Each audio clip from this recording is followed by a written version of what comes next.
Every moment is unique. Think about it. What I love to think about this is it's a puzzle. Take the red pill. And each of every one of us is an integral piece. I show you how you can grab Once we're all together, all for one. so it lets us see One for all. the big picture. Bring the pieces back together. I want to take as many people with me as I possibly can. The people have the power. The central self, you could call it God, you could call it anything you like. It's all of us. It's playing all the parts, all beings whatsoever, everywhere and anywhere. All we have to do is awaken the power in the people. You are ready to wake up. And here we go.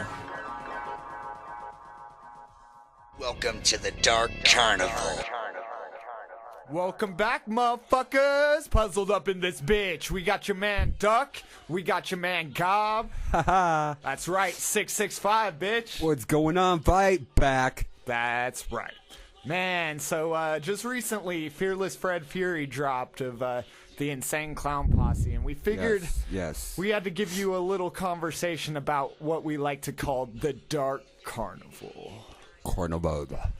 Yes. Basically, the Dark Carnival is not just a Juggalo thing. It's kind of like all underground, dark, wicked type feel music, and we figured that'd be very fitting for this time frame. Yes, I agree. I definitely agree. I definitely did like the concept of their album. It was just like I was kind of expecting a little bit different from like Yeah, I mean, like I kind of a always darker feel that tone, way. but like their message, I felt like it Yeah. was good. Like I knew it was gonna be like that. True. I mean, it did kind of have more of like a lighter feel than I really Yeah. expected, but Right. I was still impressed overall with the album. Right. To be completely and utterly fair, though, with the two albums they dropped, you could have put them together to make like a mega ultimate album that was the shit. They had two pretty okay albums that could have together made one really awesome album. That is true. That's true. And they definitely could have replaced. That's what I think. Replaced Beware with Fight Back. Oh yeah, man, Fight Back could have been on that.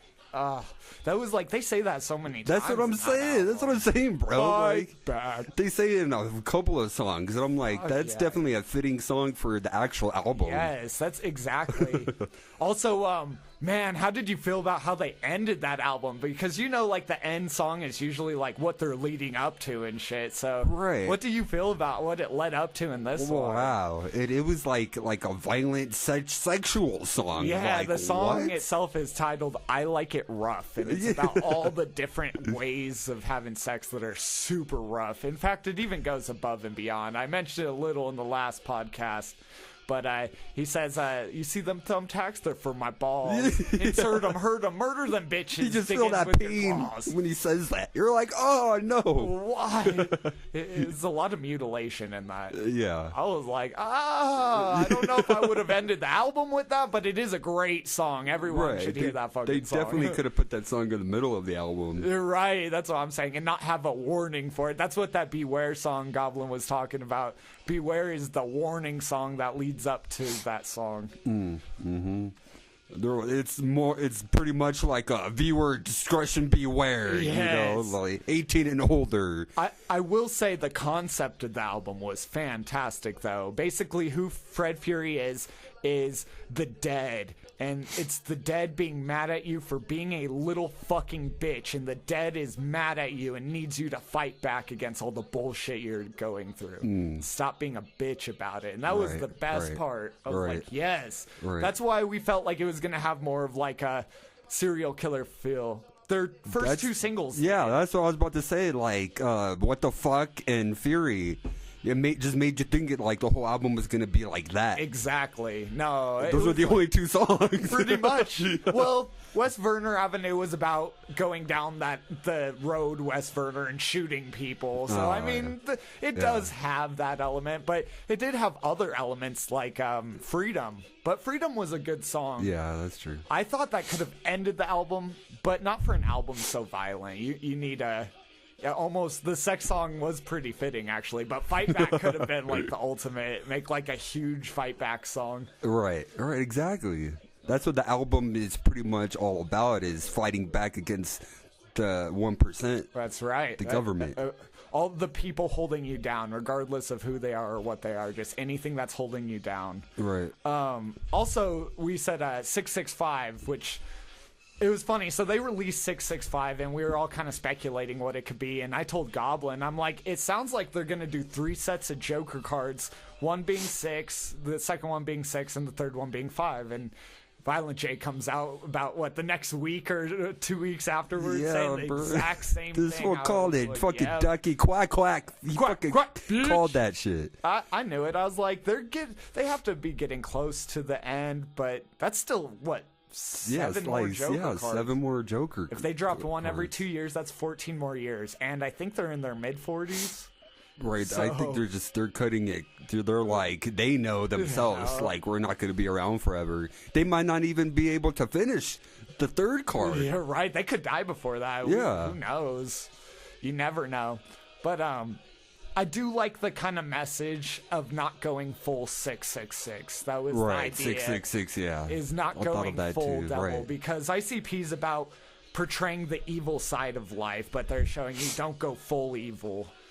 And so Right. that's our shit, We're man. going to do the balance of that shit. Right. You already see it coming, motherfuckers. Hell yeah. But we're calling this podcast The Dark Carnival, not Fearless Fred Fury, Red Fred, or anything to do with it, because this is much bigger than just Fred. Right. This is the music edition. The music Podcast edition. music edition. And one of the bigger things we wanted to talk about was this huge split between ICP and Twisted lately. Oh, yeah. That was, well, it really accumulated the past year or two, but it's been going on for, 3 or 4 years or something Oh, like yeah, that. as soon as they broke up. Yeah. But what got me was... My bad. Yeah, you're good. I was just going to say, what got me was I watched a video of The Gathering last year. Yeah. And Violent J was talking about, or they were both talking about how there was never in the future going to be a reconciliation between the two. A reconciliation. Yeah. No doubt. What I was about to say is that the weird part was that when they first kind of broke up and split off and did their own thing, they first made a Dark Lotus album together to show people that we are splitting, but it's not animosity towards each other. But what ended up happening was over time, they just got more and more feud. It all came to a crash when ICP was going to the the White House to do the Juggalo March. Oh, yeah. And Twisted said they weren't going to go. Exactly. Twisted was just like, nope, we're not supporting you, and ICP was like, well, fuck it, we're done then. Right. I didn't go to the march. It didn't seem like a lot of people went just from the videos I watched. Damn, I didn't know that. Have you watched any videos now? No. I don't have an actual number, but it couldn't have been more than 15 or 20,000 people, which is like one of their concerts. It was like... Usually it's a lot more than that. Well, if you're doing a march against the government, No, you're that's trying to get true. as many people Right. as you can. Right. But to be fair, traveling all the way to DC for that is just a bit out of my reach. Right. Yeah, that's true. To be fair, I do like what it was about. I support them. Do you know what it was over? I don't actually. Okay, so why they were marching against the government was because the FBI classified juggalos as gang Oh, members. okay, yeah. And they said that's bullshit because you could basically call the police force a gang. You could call fucking Right. Walmart a gang. Right. These are just people who listen to some fucking music. There's other people who follow music, like Slipknot has the Maggots, the Grateful Dead has the Deadheads, but they're not gang members. Right. So what constitutes why are we calling them gang members? Because they paint their face and we're afraid of them. That's in essence. Right, and that's it's the what it the is. wrong fans that are coming up with, or that are ruining that image for the real true juggalos, the juggalos that are acting like a gang, that are going around like whoop whoop bitch and like starts Yeah. like stabbing people in the chest. Like, yeah, ICP and Psychopathic talks about killing people, but that's just a whole metaphor for how they feel. They're not actually going out and doing that. Exactly. If I talk about it, then I'm not actually going to go out and do it. It's Right. the people who internalize their feelings that you have to worry about. Because people who never talk about shit, of course they think about it because everyone thinks about shit. Right. And so for you to act like, no, I don't do that, it's like it builds in you and it grows. And I kind of had that same thing with depression where the past like year and a half or so, I hit a point of just having a hard time. And I got past that. It takes that mindset. Right, that and actually talking to people about it. Yep. It's those people that don't talk to that's people what I'm about saying. it. It takes that mindset of yeah. like, I want to explain myself to people. Right. Because if people see where I'm at in my head, now I feel less likely to do it. Because right. I'm showing people I feel like this, but I don't want to feel like this. Right. Someone who could hide it would be a little bit on a different side. Yeah, of it. and you know that you're hurting these people, your loved ones. Yeah. And so once you kind of see the damage it's doing just by talking about it, it like wakes you up to the fact that you can never do that shit. It's the people who don't. Right. I used to let it control me because my mom's done that a few times to me, where I would have a horrible morning waking up about to go to work, and she would have a terrible day where it's like this and this and that, and my whole ride to work is her talking about she can't do it anymore, she doesn't want to live anymore, and she's not happy, she can't take it. And it used to hurt me, but now like, because she's telling me, I don't let it control my day. Exactly. And I totally get that. It's a very common experience that we all go through, I feel, of just hitting a point where you don't know really how to pick yourself up. And it hurts telling people. I had conversations with my mom, and honestly, it helped. And not like it was fun to do. It helped in the fact of, like, I see the hurt that it causes even talking about it, much less actually going through and doing something stupid. Right.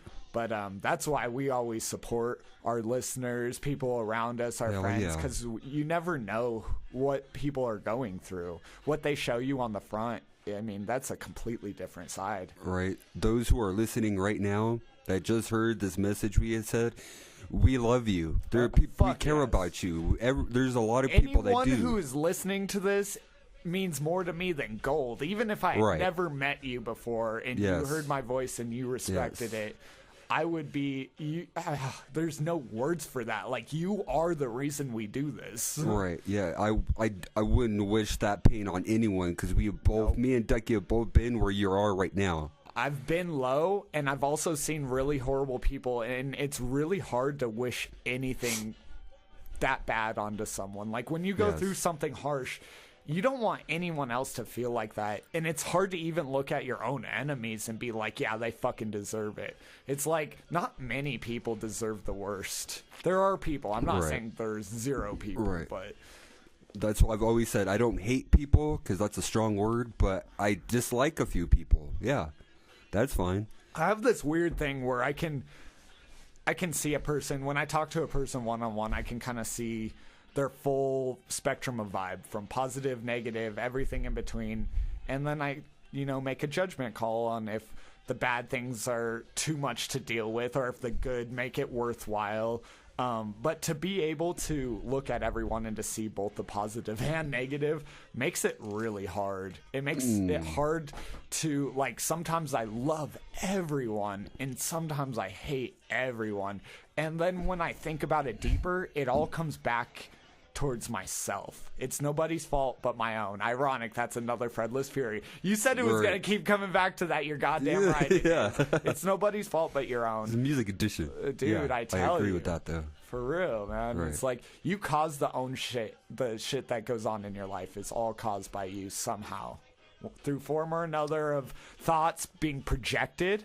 Ooh, that's a good thing we could talk about, is projecting thoughts is what you think about can become the external world. Now, the thing they don't emphasize enough is you have to actually, like, go out and do it. You can't just sit and think about it and it'll happen. But you can project things into life given you work hard enough. Right. Given that you actually do get up and work for that dream, you can't just, like you said, you can't just sit on your couch and be like, oh, well, one day this will happen. It doesn't just happen magically overnight. You have to work for it. That's exactly what I've told you since day one. I'm like, me and you have the greatest conversations, and we could make this world a better place, and I know we could. Right? If that was the It's case, just we gotta would have take already some made action. it. Yeah, exactly. Like if it's just by projection, we would be famous right now. Right. Yeah. We just haven't worked hard enough. That's the only thing me and Goblin are missing. But I don't even think it's that we don't work hard enough. That's a tough one, because we do like more than most people. Yeah. But we haven't hit that full extent of what we can do. Like, we got to push it even harder. And that's what I want 2019 to be. Speaking of, this is me and Goblin's first podcast yeah. of 2019. Cheers, brother. Boom. Boom. Boom, everyone. And for the layman's out there, for all you bullshit-ass motherfucking pussy-whipped bitches, Motherfuckers. Boom. stands for birth of our movement. And if you're listening to this right here, you a part of it. Boom, You were a motherfucker. puzzle piece That's right. in our puzzle. We're just a piece of the puzzle. And then from the sky, you see the bigger picture. Again, to bring it back to Red Fred, man, that song, it's called Satellite. And it's talking about wishing you had the side of a satellite so you could see the bigger picture of the world. I'm like, that's everything we're about right there. It's like, that's what we've wanted to be. We want to show the world that the bigger picture is beautiful, regardless of who you are. I'm not, it's like, it's hard to look at someone and, okay, Trump, it's a really hard thing to look at him and it's like, you're your own piece of the puzzle. But to actually love that piece of the puzzle, no matter how horrible it is, that piece of the puzzle still makes up the full puzzle. Right. He's just rigged in some of his edges. He still fits the piece of the puzzle, but it's still off by a little bit. And it teaches you a lot. That's the thing Yeah. about someone like Trump is don't spend all your time hating him. I mean, yeah, everyone can hate him. He's a dumbass. Let's be Right. fucking real about it. Right. But he can show us exactly what's wrong with us. You can look. That also goes into like our step parents who have fucked our childhoods up to where we have a lot of problems now, but we don't hate them. Yeah. We love them because they taught us something about our lives. That They is taught us true. that pain. I stopped hating my stepdad so long ago. Like, if he ever listens to this, Scott, I still love you, man. You're not the type of person I'd Right. want to be around. Right.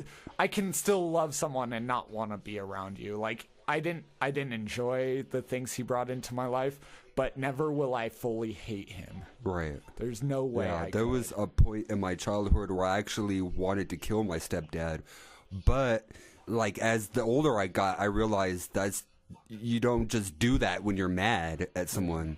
Like, I start to appreciate what he taught me. He taught me pain. My mom and my real dad taught me love, and he taught me pain. That's what I mean. Think of like. All right, so like religious people are afraid of the devil. They're like, anything that's bad is the devil, and you need to get away from it. You need to avoid it. Don't think about it. Don't talk about it.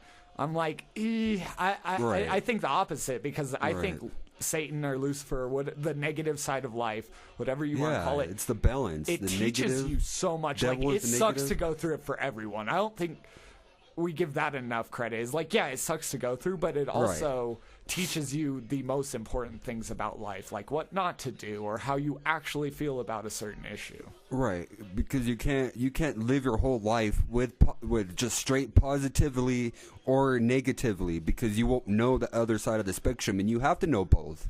That's what makes you you. That's what makes you whole. It's crazy to think that there probably is someone who is the full one end of the spectrum. I'm or the sure there other. is, and Think that's- about like Gandhi.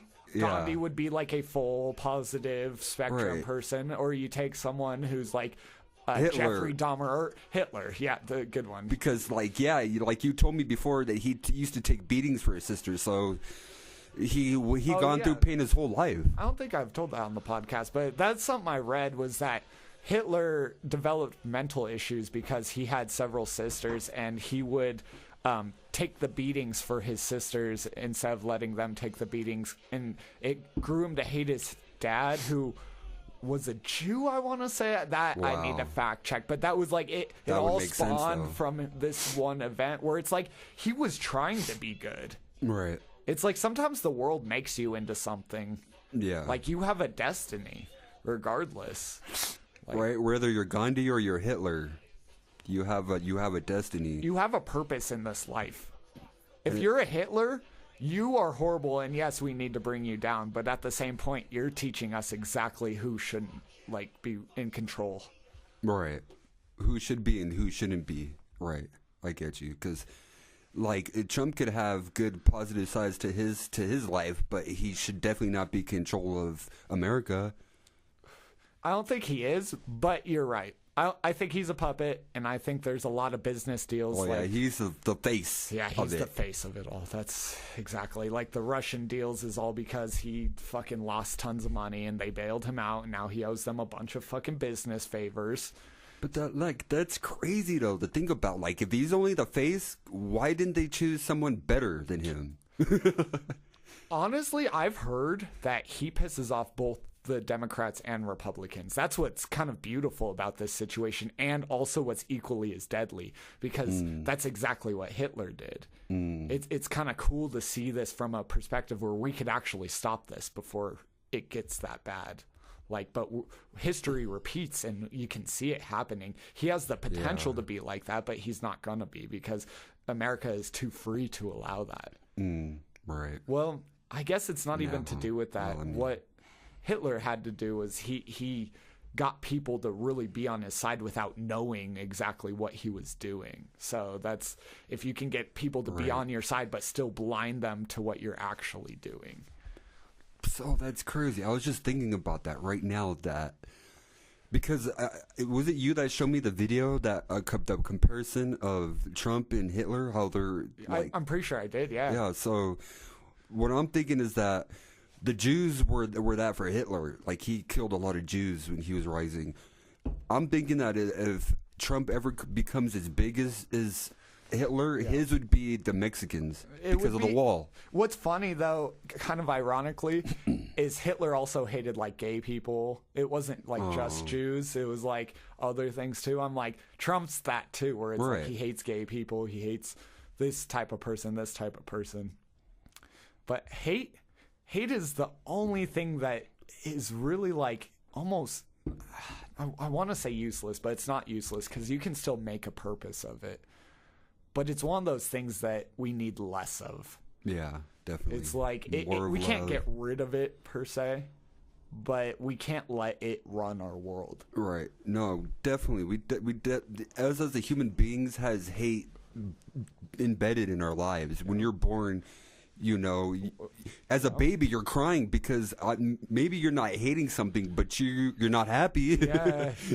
It's weird that, like, that never changes. Right. Like, even when you're a kid and everything's super easy, everything is still balanced. Like, some things are really good and some things are really bad. Right. I'm sure Gandhi disliked a couple of things in his life. I mean, whenever he comes to power, he rules for a long time, and he gets, like, really old and full of wisdom. It's like, how do we know his first years he wasn't, like, a dumbass? We don't know. Right. Also, right. All we know is what other people tell us. Right. Oh, see, I was going to bring up the Bible and Jesus, is it skips from him being like age 13 or 14 to him being 30. Damn. It's like, that's a whole gap. That's a whole. I'm not even 30 yet, but that would be like me skipping from age 14, where I like knew nothing about life. Right. And just into where I am, like, oh, I'm a famous musician. Like, okay, so what happened in between there? Exactly. He could have been dropping acid with the homies. I mean, for real. I actually didn't know that, bro, about that missing gap. Dude, I didn't know there is that. a missing gap in that's it. Like, wow. Who was he? Given he's a real person, it's like, who knows? It's still, we're being told a story. But it's like, even in the story, it has a gap.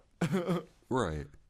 Even if we knew him, we wouldn't know exactly what he went through, because there's certain things he's not going to tell us. What we see is the persona, which is so funny, because it's like, when I say ICP, the thing that comes up in your head is a persona.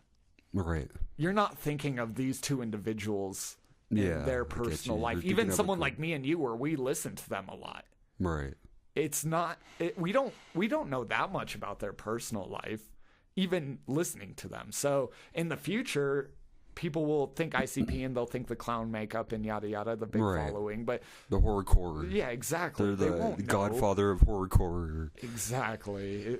But yeah, I get what you're saying. And that kind of brings me to a point, is like, being a musician versus being an actor. It's almost more scary to be a musician, because you get one persona. think of Eminem. He is Eminem. There's not another persona he is. Right. But if you think of like, But it's kind of true with actors too, because certain they actors change like them. But you're right. To like ones that Will are the Ferrell. same. Yeah, you can't really do a serious movie now.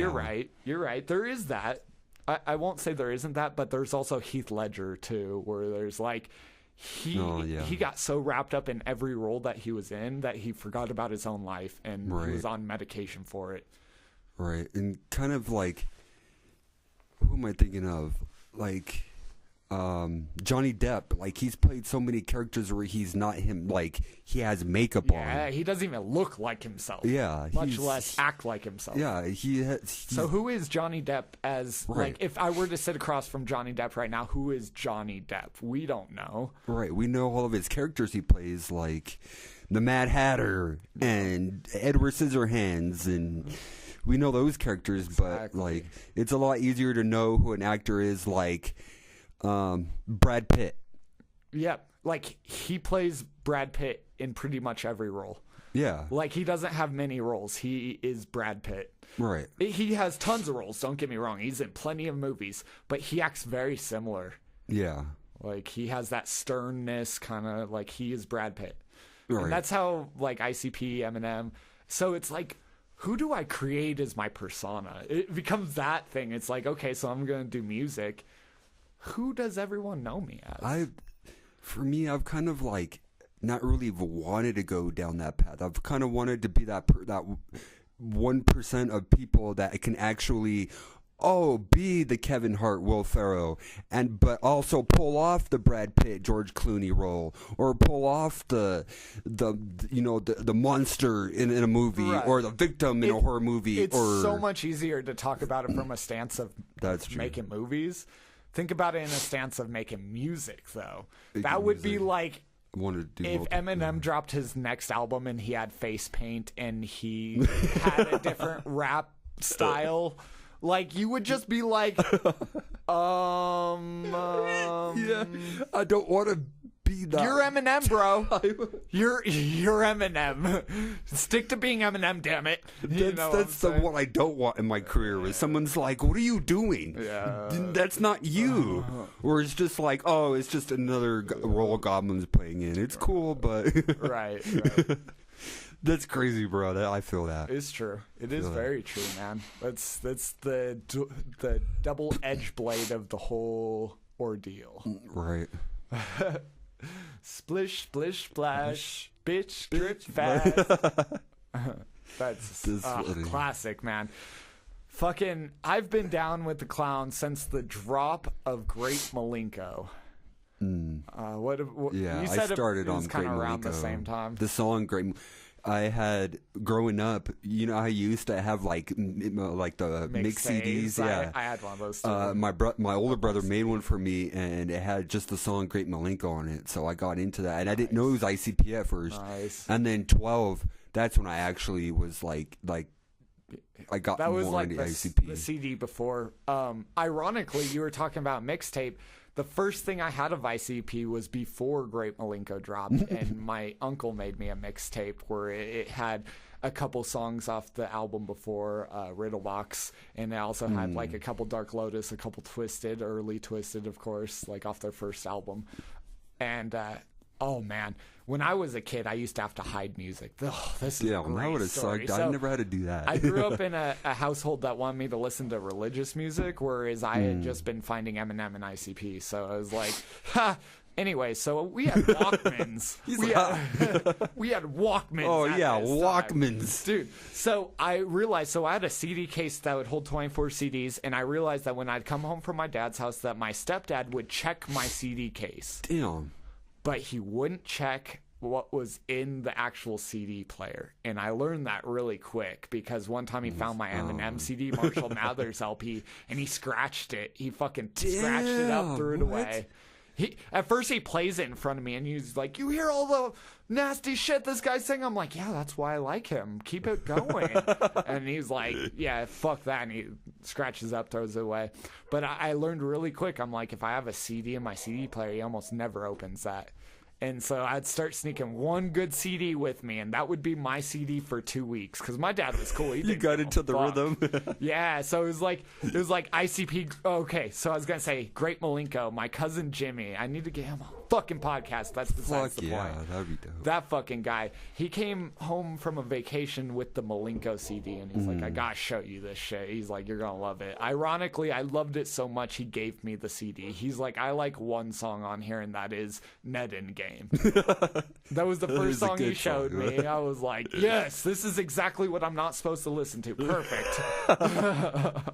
Yeah, that was in my top 5 first of There their you songs. go. There you go. See, when I was in Littleton, I didn't know any juggalos. That was like a rich area at that time.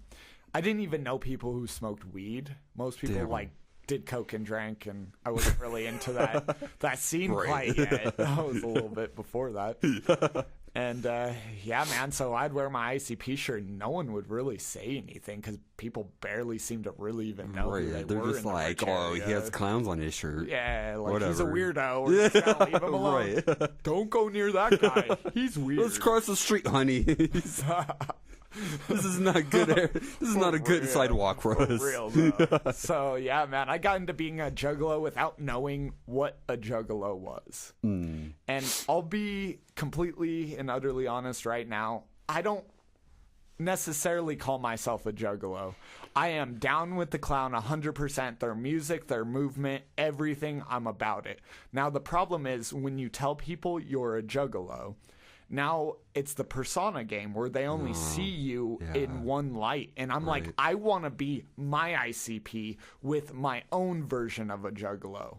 I don't got want to you. be a juggalo rapper. I want to be my own version of making music, not even just rap, singing, everything. Just make music and have my own following.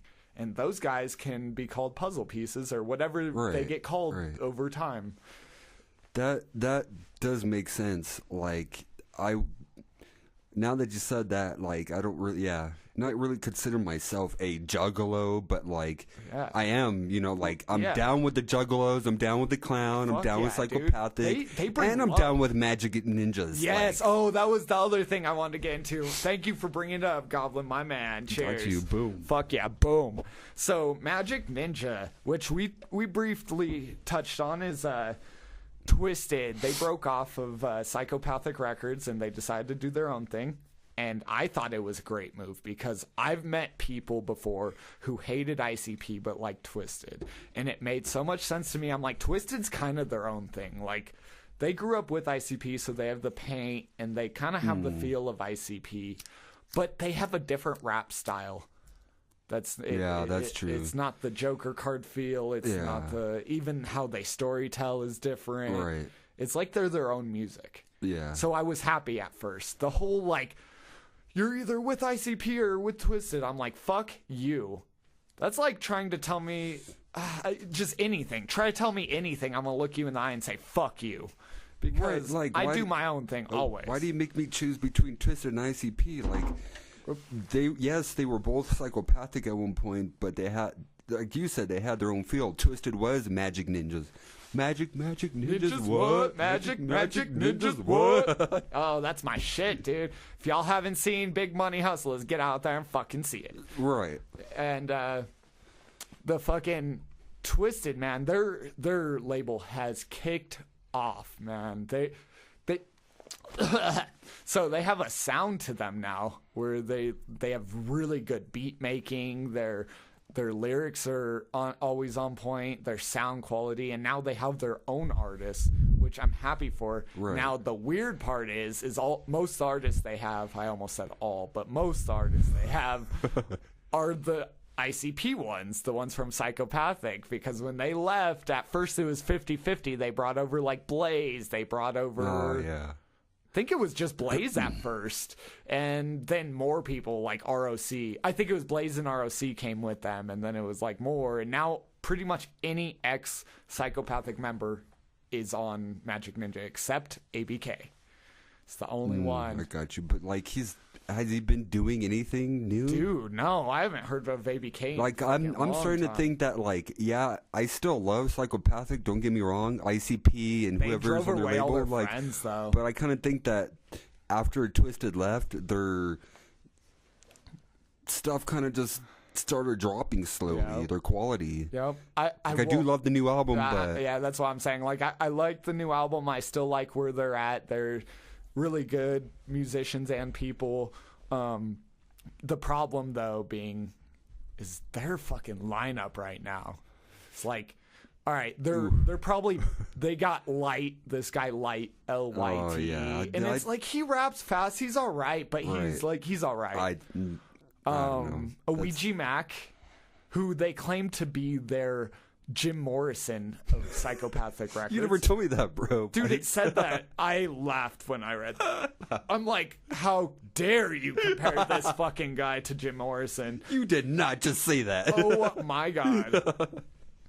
Are you fucking kidding Like, he me? might be an inch alright, but he's not that good. Exactly. Whoa. Man. Whoa. See, we're 27 still, so we know about the 27 Club. I swear to God, dude, I have been listening to Doors music, Nirvana, just anyone that was part of that era. I'm like, these people were my age, and now they're dead. That Right. fucked me And up. they're legends. And they're legends. Who am I? I'm some guy who makes podcasts. I mean, For now. I'm glad you're fucking listening. But one day, I'm going to be famous, and people are going to go back and listen to these like, look at this fucking asshole when he was just starting out. Remember our names, Ducky and right. Goblin. That's that duck quack quack. Right. The ha-ha. Puzzled. Boom. Boom. That album I've been working on this year, and it's coming out this year, man. I can't say for sure when, but we got a good handful of tracks going. I got people to work with. I got Goblin in Right. front of me. I got Rose lives with me. She wants to make she wants to rap some tracks.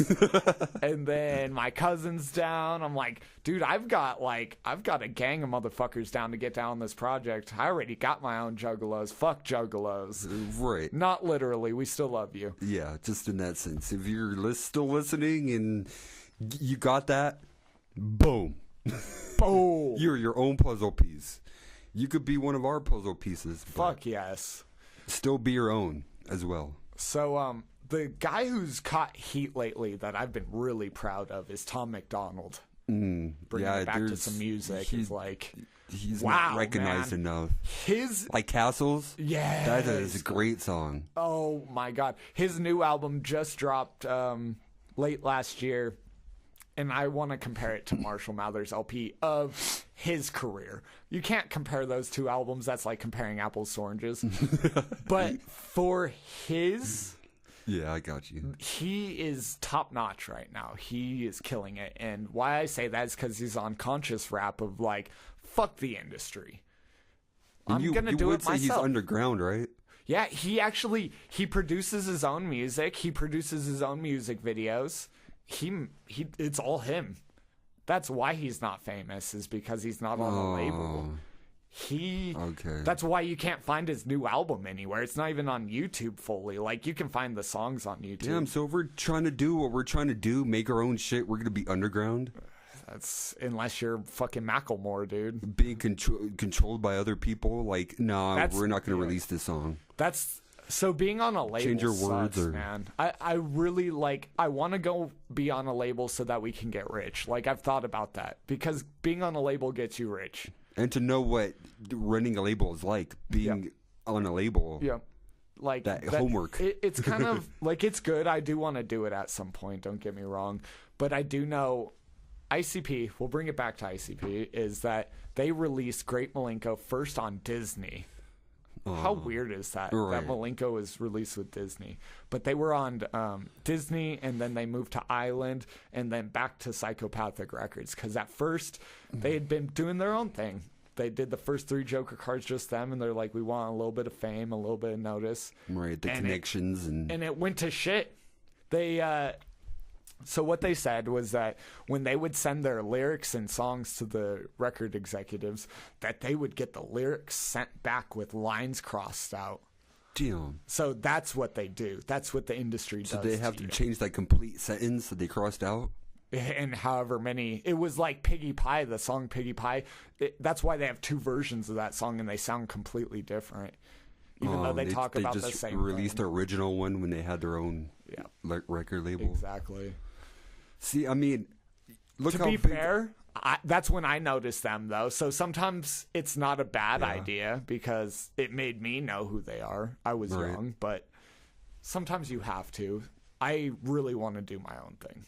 Right, but I get what you're saying. Like, but seeing how big ICP is right now, like, you pretty much have to do that because they learned. When they were with other labels, like you were saying, they learned, that they're gonna fuck them over and why, and then they went back to doing their own thing, and then it got bigger and bigger. So that even happened with Tech Nine, where he tried to switch, but then he just merged it. Where instead of it being just Strange Music, it was Strange and Fontana. Do you remember that? Where he used to say that Strange and Fontana, we gon' change things. Anyways, that's from a song. Fontana was like his other investment group or whatever group that they teamed up with. So it's kind of like being on a label. It's getting money. That happened to Hobson too. Yep. Oh, he got on Eazy-E's wife's label. Well, Eazy-E's label, who was ran by his wife. And then wasn't it like didn't he join when Eazy was still alive and then he died, so the wife was in charge? No, Eazy-E died in the mid-90s, I think. I thought that's what happened. No. Because of that song where he's like, Eazy-E is dead now. The label's turning over in his yours. grave. Yeah. That's why I thought that. That's exactly what I'm talking about. Is that he signed with Ruthless, which is Eazy's label, but since Eazy is dead, his wife runs the label. Oh, so he was just mentioning that it was Eazy-E's label? Yeah. Oh, okay. He was on Eazy's label, not with Eazy. Oh. But he said they fucked him over. They signed him for $500. What? Could you imagine signing to a label and all? Like for us, that's kind of a lot of money. Yeah, right. But to them, like no, what? 500? 500's even not a lot in my life. I could pay like a couple of bills. Yeah. Literally, it would get me one more month. You give me $500, I'm like, I'll pay some of my bills, and this month was easier. Back to next month. That's actually true, but like, it's still in our heads, like, if someone just handed us $500 just for no reason, be like, what? That would be dope. Really? But to like Hobson or Tech Nine, they're just like, oh yeah, that's dude. like $10. When you're on stage at that level, I do know. So there's two. I've heard Tech Nine talk about how much money he makes on stage, but I've also heard MGK talks about how much money he makes on stage. Tech Nine, it was $50K a show. Damn. And he goes, that's just performing? Yeah, $50K a show. But you got to think, you're paying your guys who run the booth, you're paying your bus driver, you're paying your sound engineers, you are paying people.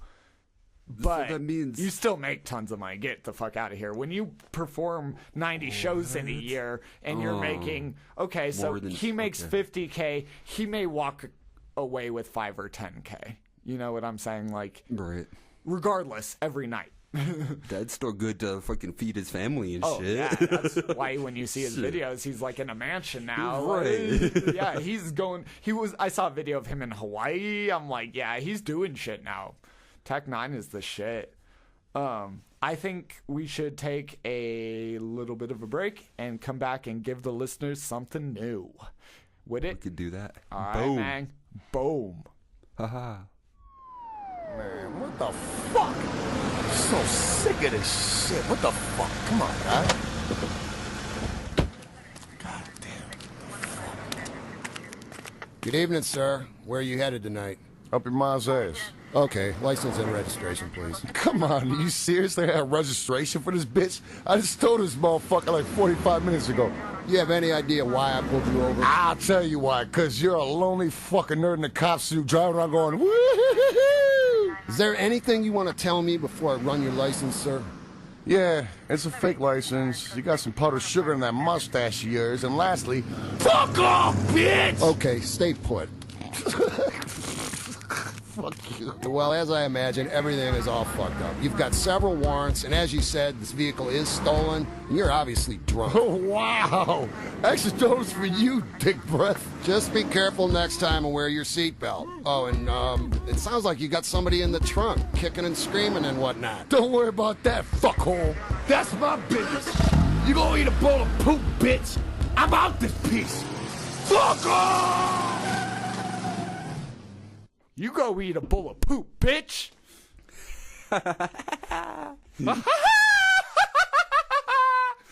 Okay, don't do that again. I'm just kidding. I could go my whole life without you ever doing that again. It'd be just fine. We back up in this motherfucker. Oh, what up? What up? Boom. That's right. Boom, motherfucker. We getting in this dark carnival shit. That's right, man. Hell So, yeah. an experience I wanted to talk about coming back into this is the motherfucking stampede. What you know about the stampede? I know you know what I'm talking about, motherfucker. That's why I said it. I was actually just thinking shit. about that the other night. Yeah, buddy. Because you know how the memories on Facebook pop up? Mm-hmm. And there was one memory where back when I worked at Walmart, I'm like, night out with the coworkers, and that was that night that we went to Stampede. Oh, and I was just thinking about it, and I was like, what are the fucking odds that we would both be at a fucking gay lesbian club? Oh, that's totally not what I'm talking about. Oh. The Stampede's where we saw ICP. Do you want to elaborate on your story, though? You can tell us more. That's a different. Oh my god! You went off on a rampage that I totally thought you were coming back to ICP and music. No, so he wants to talk about tracks. We know it's on your mind. Busted. No.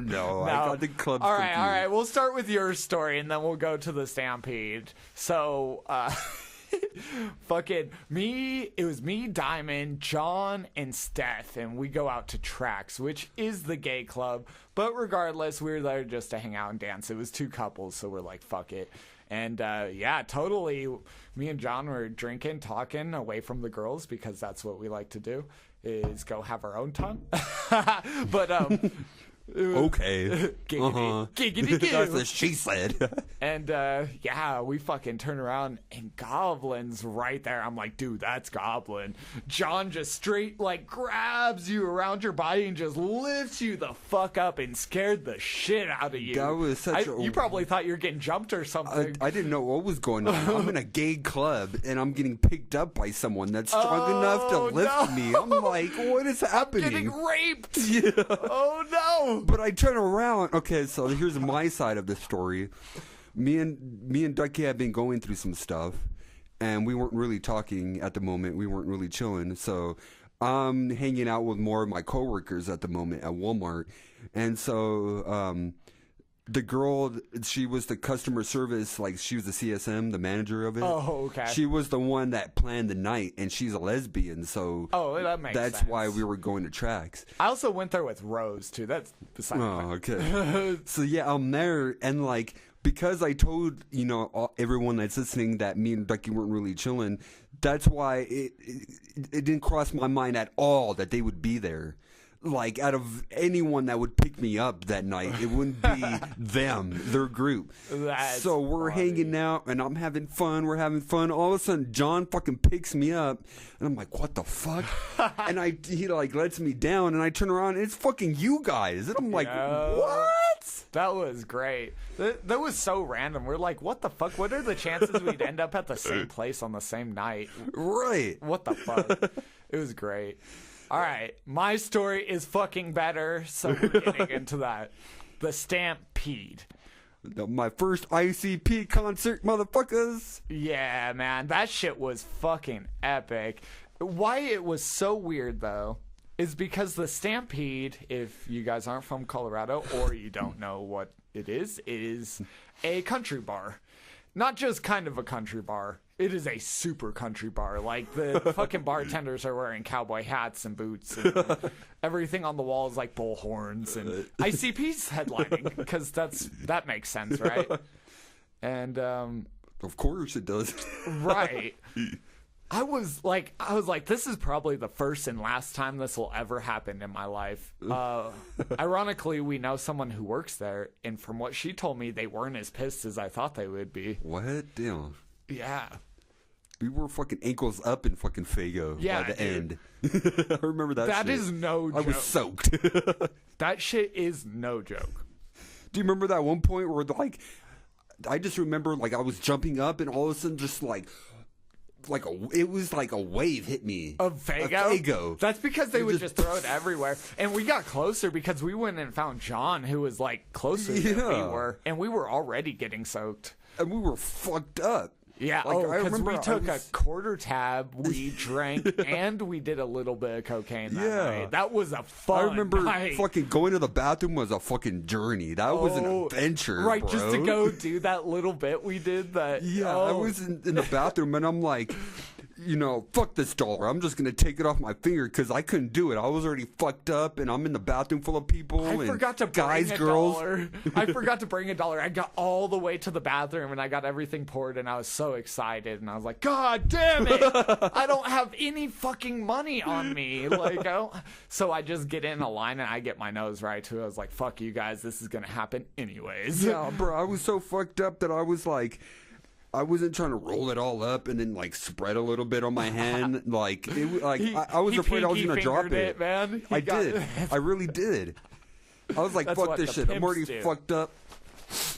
Let's go back out there. And then finding you guys was a nightmare too, because I'm fucked up. God, dude. Yeah, we did the quarter. I'm hit. glad I was found you fucked guys. up. Dear fucking Lord, that was an amazing show though. When they played, Fuck yeah. I was tripping. Like, I know I was still tripping when we got back. Like, straight up. Oh yeah. It was fun. So we did know Robin, who was name exclusive. Maybe I'm just kidding. We talk about everyone. Fuck all you. Right. So Robin. Yeah, Diamond. Robin. Oh shit. So she worked there, and I remember John being like, "Have you seen her?" Yeah, she walked by me. I grabbed her ass. I was like, "Damn." Hell Like, yeah, oh, get it. okay. Well then. You get some. It was great. That fucking show. I remember at the very end of the show, John had one of those empty 2 liters of Faygo, and he goes, "Yeah, Faygo!" And he like throws it in the air, and it hits the fucking security guard guy straight in the face. Just bam! Like, you couldn't have tossed that any better. Like, he chucked it as hard as he could, and it just randomly, like, right into the security guard's face. And John, like, hid behind me, and he all squats down. He's like, "I'm not here right now." And then he's like, "Fuck it, I can't do it." He goes over to the guy. He's like, "I am so fucking sorry." Damn, did you guys hear that shit? I'm sorry, if you can't tell, I am dying. Shit, that was fucking funny. I can't breathe. Damn, I can't believe. Did I witness that? I don't remember that. Stampede, man. Oh, that was a great time. I'm glad I got to witness that night. Yeah, I don't think it'll happen again, but they may be all out of venues they can perform at now, to be fair. They're So this is, the Stampede was like my 4th time seeing them, I want to say. And I've seen them several times. And when I went to the Fillmore, they have 2 chandeliers, like really nice old looking chandeliers by the stage, which I don't know why you have that there. The fuck.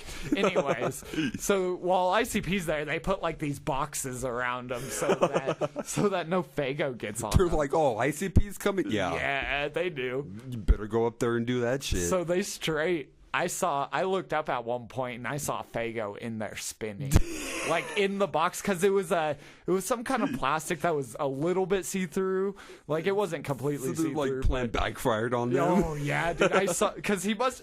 I don't know if he Damn. aimed for it or not. I have no idea. He might have been like, "Fuck them." But That would have been cool if he did aim for it and did that shit. it. Yeah. It goes in there and it just spins, and the whole chandelier soaked in Faygo. That's the same reason they're not allowed back to Red Rocks.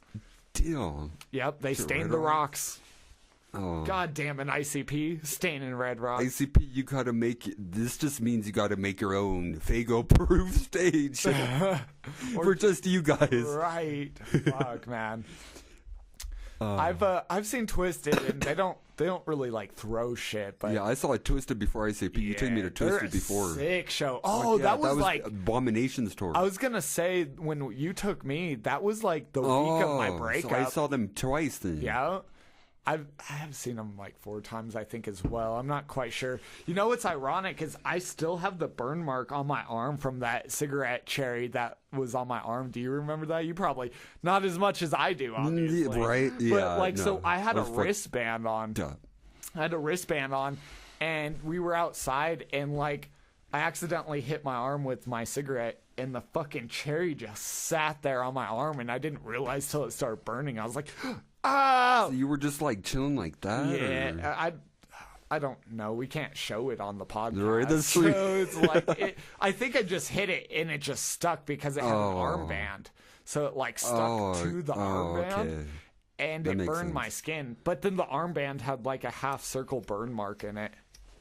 Damn. So, but anyways, that shit's still there. That's been a mob now. Right, that was like last summer, last summer. That was 2017. Oh, damn. That was summer of 2017. Holy shit. Yeah, that's what I'm Like saying. a year I'm and a like, half or... yeah, because that's how long I've been single now, is about a year and a half. I'm like, fuck relationships. Unless you just want fuck. Yeah, your relationship got me off of like wanting to date for a while. Like, I've been single for a long time. I want a girlfriend, but seeing like how much pain you went through, I'm like, never mind. It's a lot. It's good and bad. Like, I won't just say it's That's bad. true. That's true. Fuck, man. Good and bad. Yeah. As good as it was is as bad as it was. But like and that shit was toward the horrible. end, it's gonna get a lot worse, and that's how you can kind of determine when it's starting to go to the end. You know what I mean? That's funny because I just told Rose that. Rose is kind of going through a situation right now, and Yeah. that's exactly what I told her. Is she was like, "We've been fighting." I'm like, "Well, the one thing I can tell you is that once it starts happening more, it happens more and more and more, and then eventually it doesn't really go away." It gets to the point where you're just like, you know what? Yeah, but regardless, concerts are where it's at. See, I took her to ICP. I've taken my buddies.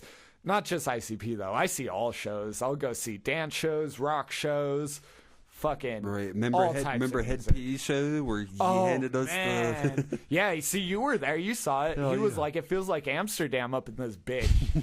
And we're smoking a blunt with him. I've met him twice now, ironically, but... And I handed him a beer on stage. Did I tell you that? I don't Weren't you think there so. with me? Oh, my God. I was there for the joint, not the beer. Well, so I saw his guy next to me, and he had like a bunch of beers in his arm, and he was trying to hand the band one.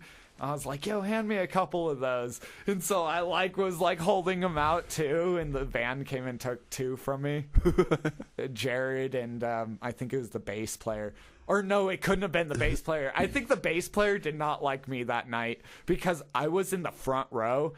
And I could tell that the bass player was not having a good night. He was playing his song and doing good, but you could just see in his actions and his eyes like he was not excited. And I kept making prolonged eye contact with him and then doing something weird once I caught his eyes. And I kept doing that. I forgot what I did. I did a bunch of things. And then at one point, I see him go over to the drummer, I think it was, and he whispers something in the drummer's ear. And then he points at me, and the drummer all looks at me. I'm like, I think he's telling him, like, that guy's a fucking weirdo. Oh, yeah, I think I do remember you telling us. That's just funny. Yeah, dude, I've never had that's a experiences fucking like roast. that with a band that I'm seeing shit. Yeah. You've had a lot more like band like experiences Recently, like that. fuck, dude. Just in general, like shit. I got a good story from this past weekend, but I'm going to leave y'all with something to want. I will tell that on my next podcast, but great Teaser. story. Teaser. Promo. Right. All right, let's talk about this fucking Eminem MGK stupid beef that happened this year. Wow. Yeah, right? Thank you. I figured, let's keep I it a love them music both, fucking but thing. it's like you're MGK. Why would you want to go up against it? That's Eminem. No, I get it more on MGK's side, because he's like, Oh, it makes him bigger. Yeah. exactly. Makes more people. He's like, oh, that guy just said my name in a song. Oh, I'm gonna diss him right now. Straight up, that was a good business plan. It makes sense because Eminem is already that big that he didn't have to diss him back. Exactly, and it wouldn't matter. Yeah, exactly. But he already mentioned him. To be fair, I'm pretty sure they both have worked with Interscope, so I think they're kind of on the same label anyways. In my opinion, it's a marketing ploy on both sides. That could be true, yeah. It that's a smart not. decision. If it's not, people die over shit like that. That's the downfall, is when it's not one of those situations. They didn't keep it going. They're like, their Interscope could have been like, all right, that's what Diddy owns. no, Killshot, but Killshot. That was Eminem's, right? Yep. They're like, okay, Killshot, that's gonna be the Killshot of their beef, literally. And they're not gonna beef anymore after that. So I want to say, I respect MGK. Like, I can't pick a side. I respect MGK for going up against Eminem. I'm like, fuck yeah, I get it, dude. Right. At the same point, his song sucked it compared to Eminem's. I have to say that. And I also have to say the EP was the same way. Right. Like, Eminem's EP killed it. Right. And Kamikaze? I do have props for Eminem's Killshot. He could have been, to be honest, he could have been a lot harsher to MGK than he was. Are you serious? I don't even honestly think I could think of another line more harsh than he did. Like getting more whole thing like was fucked up. personal, like maybe family personal. He did. He talked about his daughter. They both talked about each other's daughter. That's pretty personal. Yeah. I'm like, they both got about as personal as you can get, in my opinion. It wasn't like, I'm gonna fucking kill you. It's like, I'm gonna murder you with my words. That's what I meant. Like, that could have been harsher when they're like, I'll fucking kill you, shit like that. Or yeah, it was more about the talent of the thing than the actual act. That's what I give props to for both of them, Yeah. It did kind of crush MGK a bit after. I think he rushed his release for his album. You think that's why he couldn't come back with a response to Eminem's? He was just like, I rushed mine, and then like Eminem's came out, and he was like, oh fuck. I see it as like a poker game. It's like, he had no more moves left. Exactly. That's exactly like he had to show his cards, and that was his cards. Right. He's like, well, I'm out of the game. It felt like, because they both dropped their EP like weeks apart, and they both dropped the song back to back. I'm like, it was almost like they're showing each other their hands. Of like, when you're done with poker, once all your chips are on the table, you show your hand, and whoever wins walks away. It almost felt like that. That's why I almost feel bad for MGK. It's going to be hard for him to make a comeback. But if he impresses us on the next album, it's all about this next album. That's why, I don't know if you read, he scrapped his album. He had a fourth album up and coming, and he scrapped it. Which, in my opinion, probably means he put most of it on binge. But I think that mostly he's like, if I don't come with the best album I've ever made, I'm dead. Right, he's not prepared for that shit just yet. That's why he's saying that he's not going to come back with a diss track for Eminem, because he mentally and, you know, like musically has to get back to, you know, I need to, you know, fucking sell these people with this next album. Yep. So he's like, I'm not going to come out with a diss album right now. Yep. Maybe in the future, but not now. I was really impressed with Eminem though, because after MGK dropped his diss track, which was before Killshot, Eminem, his first response besides the song was him sitting in an arcade for like 6 or 7 minutes on Instagram, a video of him just playing Pac-Man. Oh, because of MGK's tattoo. Thank you. Yeah. I'm like, that took me a second. Like, at first I saw that video and I'm like, what's he getting at? And then I saw a picture of MGK and he's got Pac-Man going across his neck. I mean, that's a good eye, bro. That's really good metaphor. I'm pretty sure, I could pretty honestly say that that's probably what that meant. Yeah, no. You got an eye for that, bro. Oh, yeah. If you hadn't mentioned about 665, I even would have thought about that. I just I try to see people from their perspective. That's why when I do a podcast with different people, it turns out different. Right. Is because I vibe off of people really hard. like you might call an empath or whatever, but the type of vibe someone comes with, I can kind of go along with it because my vibe has tons of different vibes. So I have the vibe for tons of different people. Right. That's why I'm like, I want to do a podcast with tons of people and get cool ass shit going on this thing, because I could get on some fucking I kind of feel like death shit. I kind of feel like I'm kind of the same way as you, maybe not to your extent, but similar to your feelings, because I've always felt like that too. And when I did my first podcast with you, it was sort of, similar to this, but then I did that podcast with Beans, and it was completely different. That's what I'm saying. And I even witnessed your podcast with Kevin. That disclaimer, was the one with Beans never got released because the vocals on it were horrible. You couldn't hear people talking. I didn't have a mic. It was just that whole day. That one didn't turn out very well. It's okay. We're going to continue this shit as of right now. I hosted that podcast. Well, that's kind of what I've always wanted Puzzled to be, is I wanted it, to be like a collaboration project where I bring tons of musicians in, but the idea of building other people.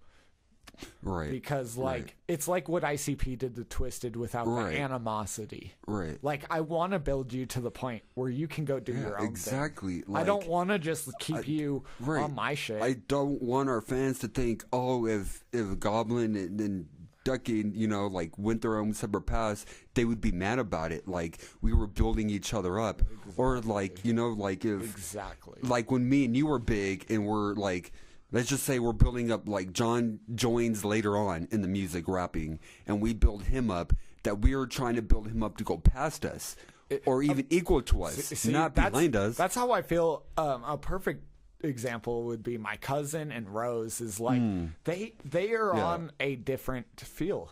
But at the same point, what makes them not Puzzled? Like, they're still their own puzzle piece. Right. So it's like, you can be part of Puzzled without being...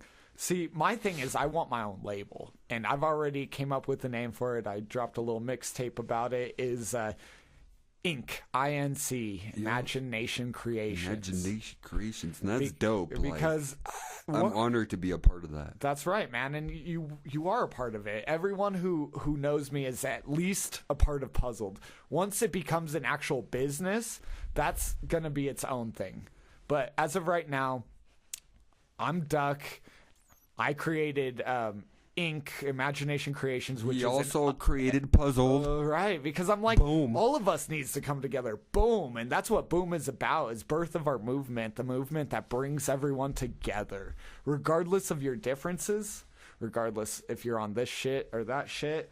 Exactly. Man, I always have told people that it's like, you could be a part of my shit, even if all you did was if you painted pictures, guess what? You could sell your pictures at my stand where I have my music and my merch. I need people as little as someone who drives the bus. I'm like, I need tons of people. You see, ICP does that. You saw at the gathering last year. Yep. That Shaggy's going to come out with his art line of drawings, of paintings. That's what I'm saying. It's not about. It's bigger than all of us, and that's what this is about. All of us coming together like a puzzle. Yes. I'm like, it's bigger than all of us. We are all each a piece, and we're all beautiful in our own way, but it all connects to make something way bigger than any of us can even really explain. Right. Bless me with the sight of a fucking satellite. Like, I want to see the bigger picture. That's all I've ever wanted to do, was see the bigger picture. And it's beautiful, and it sucks. It's everything. Right. We're all going to go through that. No one is more lucky than others. It's going to be different levels, same devil. It is kind of different devils, too, depending on your level. That's true. Yeah. Different levels, different devils. Different devils. Right. We're just all going through the same game. It's just same game. A different version of the game. It's a perception. You're blessed with one view. But we're all kind of connected because we all come from the same source. Yeah, just like what is that quote? The one together before the fall and Oh, you're talking about that. It's System of a System Down. of a Down, yeah. Life is a waterfall. We're Yeah. one in the river, and we're one again after the fall. Yeah. And that was the first podcast I ever did, and that's what it became. The name was The Fall, and that's because that's what life is before you're born, you're just in this river, and we're all in this river together. None of us see each other as different. But then when you're in the waterfall, there's different water drops, there's different... Right, we're all falling, but we're all different. Yeah, and then once we hit death, that's you hitting all the become water, same and you're again. just all the same again. That's So- such a good quote. I love Yes, that dude. quote. I'm like, man, sometimes I can take 2 lines and just sit there and analyze it. That's why I love lyrics, because sometimes you could hear a whole song that doesn't tell you anything. Gucci gang, Gucci gang, Gucci gang. Right. Let's just say, let's be real about And it. they might have a deeper meaning to it, but it's just that simple. No. Gucci gang, Gucci gang. What they're about is being rich. So if I talk about Gucci gang, because I buy Gucci, because I'm so rich I can buy Gucci and you can't. And they're that simple-minded that they couldn't talk about how they got rich or the important things that they're spending their money on. They're just gonna repeat what is popular. I need a right now. bunch of money. Let me be real. I need Gucci gang money. Not because I'm that stupid motherfucker, but Right. because if I had the money, I'd be paying someone to drive my bus. I'd be paying. Right, you spend it on something more important. I would have artists. I would have the dopest studio setup that you've ever fucking Right. seen. I would have the coolest merch with the dopest shirts and CDs and artwork, and Right, it's you gotta like spend fuck, money to make money. fuck being about, oh yeah, I have the coolest new shirt and the newest suit or whatever. I got the new Nikes. Yeah, the new fuck Nike your Airs. new Nikes. Like, I'll step the on them. fuck? I'll Like, piss on your new Nikes, yes. I'd rather buy shoes at the thrift store, bitch. What? Right. What? What? I'm gonna pop some Shit. tags. Only got $20 in my pocket. Dude, do you know that he's an independent artist too, where he has his own label? He passed Tech 9 in most albums sold Damn. and shit. Like he's one of the few underground people who made mainstream. Like Tech 9 did, but he worked to get there. Like, Right. Tech 9 is now what I would call almost mainstream. He said it before, I will never go mainstream. Mainstream will go tech. And he was kind of true. Like, now they're playing his shit, but they only play his dumb songs with featuring famous people. Oh, yeah. So you think that's what... In your opinion, that's what mainstream is. If they're playing it all over, playing you all over the radio and Mainstream is the mainstream. mainstream. If you think of what rivers are, if you had the mainstream, that's the biggest river that flows down the mountain, and everything else is just smaller streams that break off of the mainstream. Knowing the ripples that our mainstream has, do we want to go mainstream or do we want to make our own ripple? I want my own ripple, Right? for sure. I'll piss in the fucking mainstream. Let me be real. I'll piss all up in that so that anyone who drinks from that mainstream is now drinking my fucking piss. Right. That's Tech 9. He pissed in the mainstream. He's not fully mainstream. He's like right where the small stream connects with the big stream. That's where Tech 9 is. He's like right in between. Don't take his family-friendly songs like "Fragile" and the other songs they played. Fragile's better. Yeah. He's gotten worse. Hood Go Crazy is Oh, like to yeah, me is that- the epitome. Okay, yeah. It's like that is not Tech 9. If you've listened to Tech 9 like I have, that's Right. not Tech 9. Right. It's like, yeah, he made that song Like and the, he's on the verse, but The song about black people breaking into houses. breaking into color Yeah, houses and that's- me that you're a That's bitch if him you- like acting like mainstream, I would say. breaking in. I don't know, because that's about breaking into people's houses. But it's also about making his music be a household name. So you're kind of right. How do you describe that? Tech 9 is like, he is underground, but he tries to be mainstream almost. It's like he wants to be mainstream and not mainstream at the same time, which I respect that. Yeah. Not even because I like it, but because he is making a new stream for people like you and me, where the mainstream versus underground is no longer like an issue. That's true, because look what mainstream does to you. Like,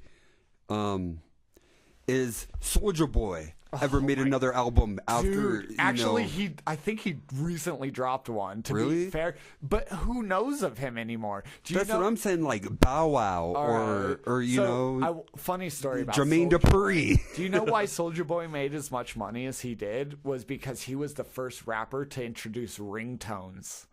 Really? I didn't know that. He was the very first, and he also was the very first artist with like a YouTube video too. I'm pretty sure, like YouTube like hit, because he was popular when YouTube was just starting. So he was. That's why he got as big as he was. It wasn't his talent. He was the first of the people of the new media. He created a dance that Soulja Boy up in this hoe. Watch me crank it. Watch me roll. Watch me crank that Superman. By the way, I'm Soulja Boy right now, guys. Superman that hoe. Superman that hoe. I knew that dance at one point. That's sad. That's like a sad fact about me. and now the Soulja Boy is dabbing now. Dab on the motherfuckers. Pretty much, yeah. So I was told that Soulja Boy was a dancer, and he made the song for his dance, and that's what made him famous. Really? That he was a dancer before he was a singer. And then he made a cool dance, and then he made a song about the cool dance. So that inspired that dance. I didn't know that. Wow. That's interesting. That's what I heard. Who knows? Okay. What I wanted to say was about that was I've noticed that the dances from Fortnite. Oh yeah, the stupid ones popular right now. Yeah, Fuck. just all of them. Like they're taking famous dances and they're just renaming them. So kids nowadays think that the people from Fortnite created them, but like because I noticed this with my nephew Caden. He was showing like the Carlton dance. Oh, the dance that Carlton does. Ironic, I talked about that recently. And it's called something else. And he's like, "Oh yeah, this is that." And I'm like, "This is an old dance, Caden. This is someone else made that up." Bringing that back to music, that reminds me of who featured Paul McCartney. Kanye, maybe? I don't think it was Kanye. He was a big artist, though. And he featured Paul McCartney. And I saw tons of Facebook and Instagram, like, who is this new guy, Paul McCartney, that Kanye's getting famous? And I'm like, that's fucking funny, because that's the guy who's the Beatles. I'm like, ooh, man, the new age has no idea. Like, they have no idea what's going on. I'm like, I love the Beatles. Speaking of the Beatles, that's what gave me the inspiration for Imagination. Is I was just Yep, Imagination. It's because Imagine John Lennon, dude. I feel like, man, John Lennon's a part of my soul. It was almost like Diamond was Yoko Ono in a sense, because Yoko Ono was Lennon's soulmate, if you want to say it that way, twin flame. That was what I went through. I was like, it was almost like I chose to have it at the beginning of my life this time instead of the end of my life. Okay. And I think I liked it better at the end. But that's neither here nor there. Fucking using another artist to inspire you is such a big thing in this music industry. Tech9 made Strange Music. Right, yeah, I was going to mention that. He straight up says that what gave him the name Strange Music was strange days and people are strange by The Doors. Jim Morrison. Dude, that guy's a fucking genius, man. He was crazy as shit. And us listening to it now, it's almost lame if you don't understand it deeply, because no, the music's not saying shit that's obscene now, but in the 60s, you couldn't talk like that. You couldn't talk about getting high or having sex. He has that song, The End, where he goes off on the tangent of like killing his fucking sister and the dad, and then like fucking his mom. It's a weird ass. Wow. I don't think it was literal. It was a very like poetic thing that I think he just did on stage. I think he just did it on stage, and they were like, "We like that. Put it on the record." Mm. But like that, also saying that what the hell was I gonna say? God damn it, Goblin. You fucked up. It slipped my mind. Next caller. I'm just kidding. Man. Yeah. Yeah, I would like to. Like I'm the next caller. We should get callers up in this. That would be dope. If you could call me right now and just be like, yo, talk about this, I'd be like, yo, I'm on it. Got you, bro. I got you, man. Fucking mainstream versus underground. Hence why this is the Dark Carnival, the Dark Underground. Dark Carnival Music Edition podcast. That's right. Some of the best music that you can ever find comes out of some of the weirdest places that you'd never expect. Darkest places. Places you'd never expect. Right. Like, that's... Music is like that, where it's almost a language in itself. And I mean, like, I haven't had your opinion about it yet. I've talked to you a few times about it, but I guess this could be my thing, and you could do, you know, like, you could do whatever is in your opinion, but I want to be of the more visual artists. Because, you know, like, even the big artists like Tech Nine and ICP, they have just a few music videos for their albums. Because they're paying people, and it costs millions of dollars to make these videos, and they're not making money off of them. So why do them? It's because, like, I totally get your side. I love, like, I'm the visual side to it. Like, yeah, I want to record my music, but I also want to put the visual side to it. What that tells me is you need to get a camera and you need to start, like, recording stuff, because if you watch videos from people who are not big artists, they take their own videos.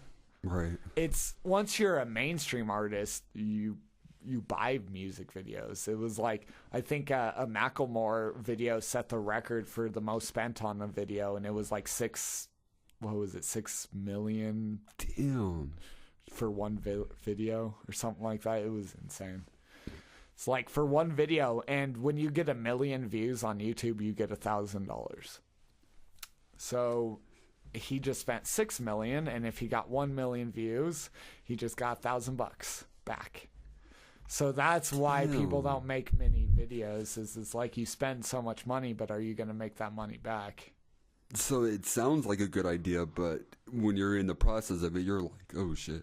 It's about the money. It's all, the fucking world is ran by money. Yeah, if you want to, like, hand film, you could film a video for fucking free if you want to. It's not going to look dope. Right. I mean, it's going to look like how you can do. But yeah, that's what I'm telling you. It's about getting the equipment. If you have the good music equipment, you make good music. If you have the good video equipment, you make good video. And then you have to learn the software. It's not just having the equipment. It's now learning how the software works. It's like having the experience of an IT person. Almost, yeah. And that's where it's at. That's why my music kind of took a slow. That's why the podcast took a slow. Is it was like, man, it became a lot of work, and I've been working on stuff. I have nothing but new stuff for you guys. For anyone listening, I've got nothing but new stuff for y'all, and I'll have nothing but new stuff because I just, anytime I'm alone, I do podcasts, I work on music, I write lyrics, I'm constantly going, and I will never fucking stop. Hell yeah, and we got new shit coming for you guys before next month, so stay tuned for that. That's shit. right. We got this podcast coming for you. We got some songs. Hell yeah. We got that 27 Club song we're working on. That's what I was talking about. All my people who are 27 right now, we're getting down on a verse. Yeah. It's going to be sick as fuck. We're still 27, so boom to everyone that's 27 right now. And to everyone that's 26, you got this. This next year will be... It's your mind state. You got to get through it. So what I was told about 27 Club is that after 27 years, your Saturn comes full circle, which is in your birth chart when you're born. I don't know everything about mine or even about what that means fully, but what I was told is that your Saturn does a full circle every 27 years. And so when you're 27, your Saturn is in the same place it was when you were born. So it means basically a year that tests you the most. It's a year that brings a bunch of crazy shit into your life to see if you're worthy. I mean, like... Yeah, this past year's definitely gave me some challenges, but I feel like 2015 gave me a lot more challenges than this year. Yeah. But I get what you're saying. I get what you're coming from, man. I think it's different per person. That's why it's hard to even say stuff like that, because it's like it's different per person. Every experience is its own. I think for me that 27 was the hardest year I've been alive. For sure. Hands down. As an adult. Yeah. Especially. I don't know, because as a kid, life was easy. It's like, it gets harder every year. That's why I'm like, I don't know if I can say that, because 28 could be harder than 27, because every year just gets a little bit harder. Right. That's true. And that's what the adults tell me, is that is a good just theory, keeps though. getting harder and harder. You better get used to it now. Until you start getting into like your late 50s and 60s, and it's like, it's getting harder, and then you just start... They say going down the slope. Peak of your life is about at 40. That's 40? Like the peak of your power. It's between 35 and 40. Well, we got some time. Definitely do. That's why we're building. We're on the up and up. We're about to be 28, up and guys. up and up and up and up. It doesn't matter if we became famous at 18 or 21 or 25. All that matters is that we put our voice out there for our fans, and we send out our message generally. This will be listened to for years to come, man, because what happens when you get famous is people try and dig into your past. They want to know everything about you. Yeah. And if they see you've got 1,000 podcasts, they're going to be like, oh, damn, we can find out a lot about this guy. Right. Especially like later down the road when we have our puzzle pieces, our fans. That's what I'm saying. Like 10 years after we first get famous, and they're like, oh, they had podcasts before they were famous, or songs. Dude, it's like Joe Rogan. Like, I got really into Joe Rogan about, I want to say 2 or 3 years ago, which would put it at about 2016. He's at 1,000 and something podcasts. I'm like, he's been doing podcasts since before I knew who he was. Damn. But it's because he's famous now that everyone watches his podcasts. If he wasn't famous, no one would care for it. That's all it is. Like, no one's going to care for this until we're famous. And then when you're famous, everyone cares for this. Right. And look what you said. Did you say you listened to his podcast first before he was famous? Oh, no, definitely not. After. See? Like you were just saying. I'm like, I knew who he was way before I knew he had a podcast. Hands down. And then you like became a fan of his, and then all of a sudden you were like, oh, he has podcasts before I knew him? Yeah. That's what people are going to be like. Yep. And they'll find the best parts of your podcast. That's cool about his, is you can kind of go on YouTube and be like, his podcast best moments. And they'll like have clippings of just all the best moments of his podcast. I'm like, that's what will happen in the future. Is so many people have listened to this. They'll be like, oh, this part's really funny. Oh, this part's really good. And then it becomes clips. And then when you have video, then people can watch you. And it's like, oh, he's interviewing fucking Mike Tyson? What? Right. Like, that's how that shit works. That's what gets people into it. That's what I want to do. I want to get it to a point where we're like if it's even if it's me and you at the same time interviewing a celebrity, or if it's just me or you, you know what I'm saying? Both. It's just projection. Like, that's what I'm doing, is that I'm projecting my future, and everyone's gonna love this. Everyone's gonna want to hear this. I'm like, I don't want to be famous when I have grandkids. I want to be famous when I have great grandkids, and they're like, did you know my great grandpa was like a motherfucking badass and changed this world? Right. Like, I can say that. For everyone listening right now, he has a point, because I have 2 relatives that I've never met before. It was my grandma's dad, who my dad told me these stories,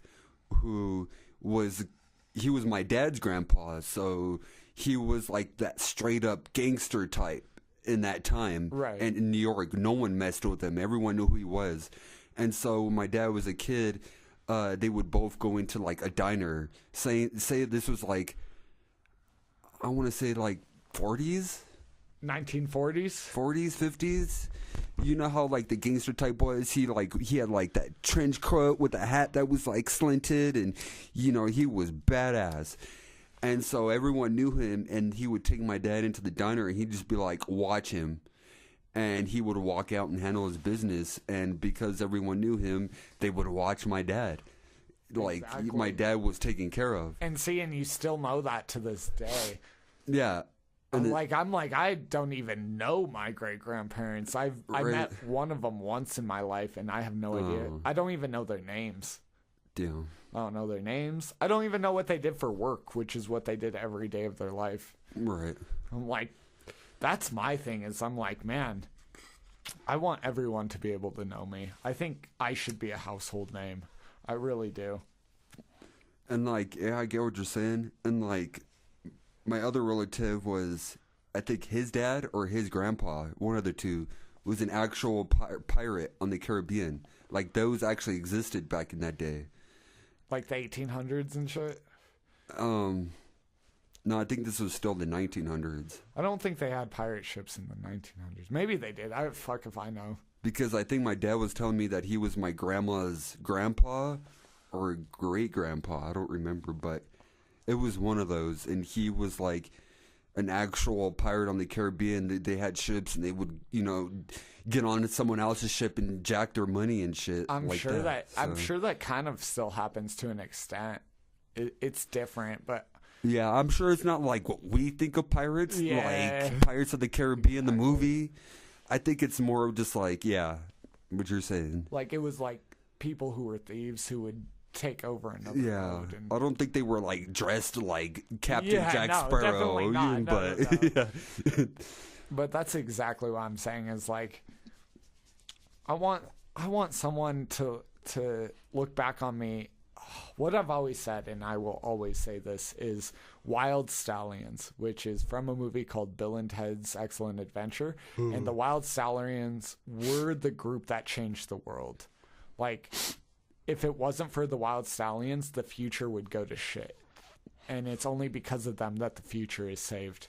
And I'm like, they're talked about in that movie like 500 years after the fact. I'm like, man, that would be great to be like a Mozart of my time. Right. It's like, who was Mozart? I have no idea. I have no idea who Mozart is. I know he made a few songs that I've listened to. We've heard his songs, but we don't. Like, who is Mozart, really? I mean, he could have been a fucking dick for all we know. Right. Like, we have no idea. Right. That's the funny thing is, we talked about personas, is that's what's remembered is your persona. It's not who you are. It's who people see you as. And all I wanted everyone to see me as is the motherfucking person who brought people together to make people okay with each other again. Because that's what I see a lot this day and age, is a lot of people are not cool with each other. I live in the same place that I grew up, or at least went to high school at, and it's not a lot of people who still talk and chill. Oh no, yeah, definitely. I feel that too. Back when I was in high school, this was like a few years before we knew each other. Like, I don't chill with any of my friends from high school anymore, because I just kind of felt like we slowly started drifting apart, and I started feeling like, they were kind of stuck in kind of high school days, and hey, you want to hang out? Oh, come meet us at the bar. And I don't go because I'm like that. I'm not that type of person. Yeah, maybe back when I first turned 21, I'm like, yeah, let's go to the bar, let's go to the club. But now, like, I've been a few times with you, but it's not like an every weekend thing. Like, we don't always do that when we chill. When you get older, you realize that your biggest vote is with your dollar. What you spend money on is what businesses will survive. If a business doesn't get money from people, it's not going to survive. And that's my thing about the government, is they take your money before they even give it to you. They don't even give you a choice on if you want to give them money. Right. They're just like, here's the money you earned, and I'm going to take $200, and that's for me, and you can decide what to do with the rest. Right. You can kiss our ass because we can get away with this. Yeah, I'm like, that's bullshit. If anyone did that to you, you would be so pissed. I'm like, it's only a matter of time for us people stand up. Right. And talking about taxes, it's confusing because, like, I've always said, like, the government is lying to us pretty much. Definitely. You go into a store and it's like, oh, $4.50 for a loaf of bread or whatever, for an example. You go up to the cash register, oh, $5.15. Yeah. Like, why not just have $5.15 on the price tag so we know if we have enough in our pockets? No. Like, you're just lying to us. You're playing a game with us. Because they want to make sure they get a little bit of whatever you spend. No matter what they already took $200 out of your paycheck, but you go buy a pack of cigarettes, they took some off the top. You buy a beer, they took some off the top. I've got like a laptop and mics. It's like they probably took money off the top of all those too. Right. And I'm like, if you're going to jack our money, at least let us know how much you're jacking from my shit. Well, they kind of do. Well, they don't before you go up, but they do in the end. We know now because human beings, because we're going through taxes, people know that taxes are getting taken out. We obviously know that, this is not going to be $4.50. It's going to be a couple cents more or something. And I would be completely and utterly okay with taxes. You could put taxes on everything if you gave me the choice of how much percent of my taxes go to what. Right. Because you choose that for me. You're like, okay, 10%'s going to schools. This is going to this. This is going to this. But my problem is we still have like $700 billion going into weapons and military every year. I'm like, I wouldn't choose that. And I don't know many people who would actually choose for a lot of their taxes to go into killing people. Right. But why they do it is so that we're the biggest and baddest and no one attacks us. It kind of makes sense in the terms of how the world runs.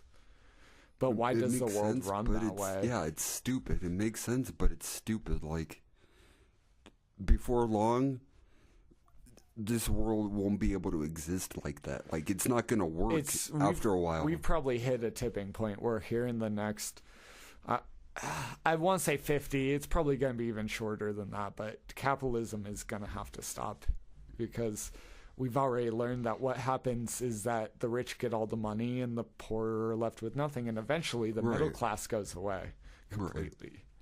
We're in the middle class right now. That's the reason we can do this right here. Right. Is we're in the middle class.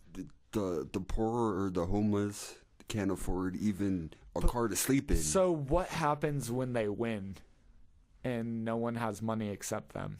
That's the whole point of the game. They want to win the game, have all the money. Going back to what you said, is the poker game of life.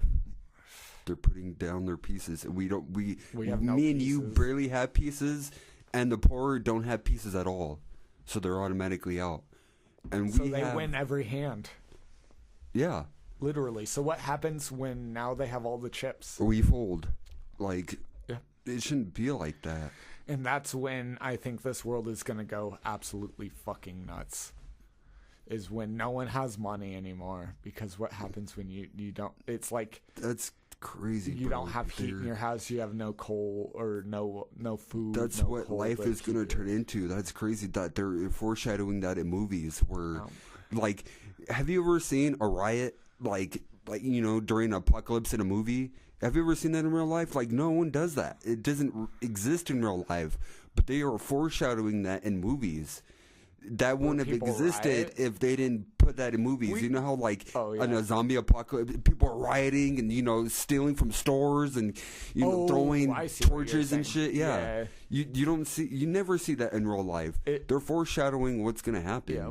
So exactly. I feel. Whether they're planning images in our head or we are seeing a future event vaguely, that's the hardest part to determine. Is... did they put it in our heads or did we kind of see it coming?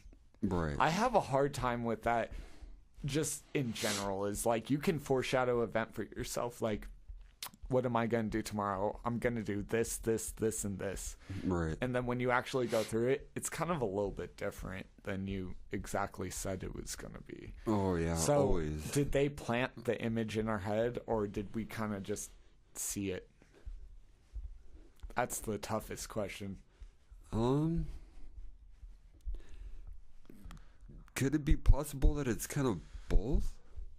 It's a little bit of both. Yeah. It could be. Because every day we're always, like, pretty much been planning shit in our heads. And they're, alcohol, movies, the violent music that people listen to. They're kind of all just We're all saying the same thing. Yeah, and they're like, oh well, as long as you're over 21, you can drink.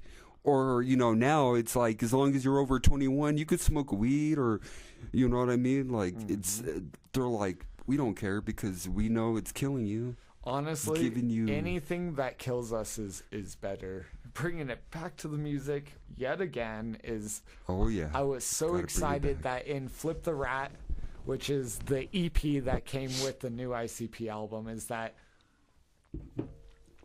they talked about frequencies fucking with your head. And I was like, that is so fucking true. Like, I've always said that. Like, maybe that's why certain music is mainstream, is because it promotes a certain message that is bad for the people. And that's why Gucci Gang, it's like it's promoting you to go buy expensive shit that you can't afford. Damn, so me and you, we gotta fine-tune that frequency to change that shit. A lot of artists are doing it. We're just a part of that movement. Right, they've started. One day we'll be on the right side of history, but right now we're on the wrong side of history. You know what I'm saying? Yeah. Like, in the future when we're dead, we're on the right side of history. While we're alive, we're on the wrong side of history. That is sad. That is very sad. But that's how it works. If you're on the right side of history while you're alive, then you're in the wrong side of history when you die. Because that means that you succumb to the ways of the world and how they tried to fuck you over. You chose money over people. You chose money over helping. Right. But that'll help you now. But then once you're dead and you realize that you were on the wrong side of history, your soul burns in hell. What happens if you're poor in life, but you're promoting a good message of, I love all these people, I'm trying to bring people together.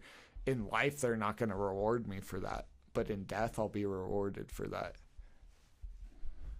Damn. I'm not doing this for while I'm alive.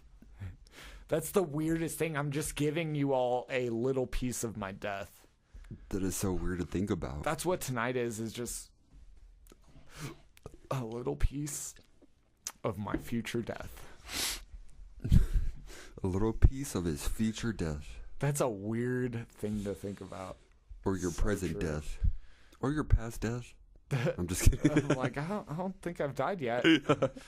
Or I am, and this is all a simulation, man. Isn't Who knows? This weird, bro? Like, I've always thought, like, you know how the world was supposed to end in 2012? Like, what if it did? Yeah, like what if it actually did end and we didn't even know it? Because it happened simultaneously, and this is just our afterlife. This is the just world us being thinking shitty. about what we would live life like if we were alive. Yeah.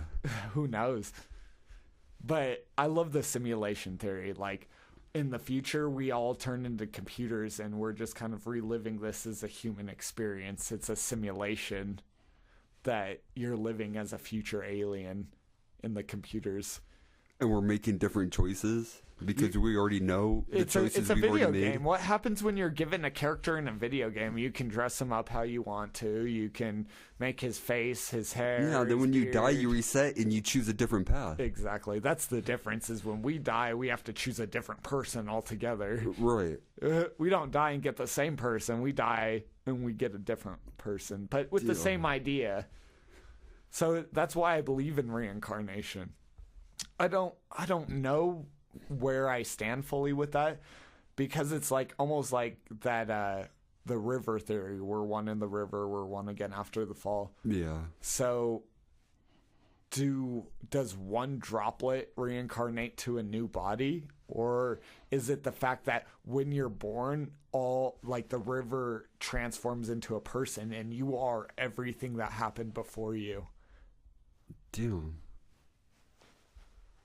Like, when you're death, you So are it's like everything. when you're going through one life, and then you drop and you fall, and it's the downfall of that life, and then when you hit the river again, it's a brand new life. Yeah. Well, it's not even a brand new life. You're back in death. But what if there's another river after that? That's reincarnation. So are you the same droplet of water? I mean, that makes sense because there's not always one waterfall. Some mountains have multiple waterfalls with it going through the same river, so that makes sense. That would be reincarnation. Now, my only thing is, are you the same droplet of water from the first drop before you fell through the waterfall and dropped into the river and dropped a second time, are you the same water droplet? That's the hardest part. I would say, in my opinion, like, yes and no. Because as you're dropping, you're also splitting apart. Yeah. A drop is splitting apart, but it's also the same drop when it hits. So it's like, yes and no. that is a tough one. That's what people fight with reincarnation, is if you are the same soul that was in that last body, then you're the same exact droplet of water. Whereas you could just be in the same river, but a different droplet of completely water. different droplet. Completely. That came from the same river. And the river is just, life, like other people around you. Yeah. And as we have to converge and conversate with other people, that's what it means going down a river. Our lifetime, us being born, is, I would say, going down the waterfall, and then hitting the river is going through that lifetime, and then you hit that next drop, and that's death. I think death is when you go back into the river, because that's when all the droplets are back together. Oh, okay. So your life is the drop. Your life is the drop. That's what he says. He goes, life is a waterfall. You're one in the river and one again after the fall.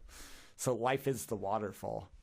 That does make sense, because you would be together again in your afterlife. Well, maybe. Exactly. We don't know that. We don't even know that. We don't even know that. But it kind of feels like that. Like you came from a place before you were born that you can't explain.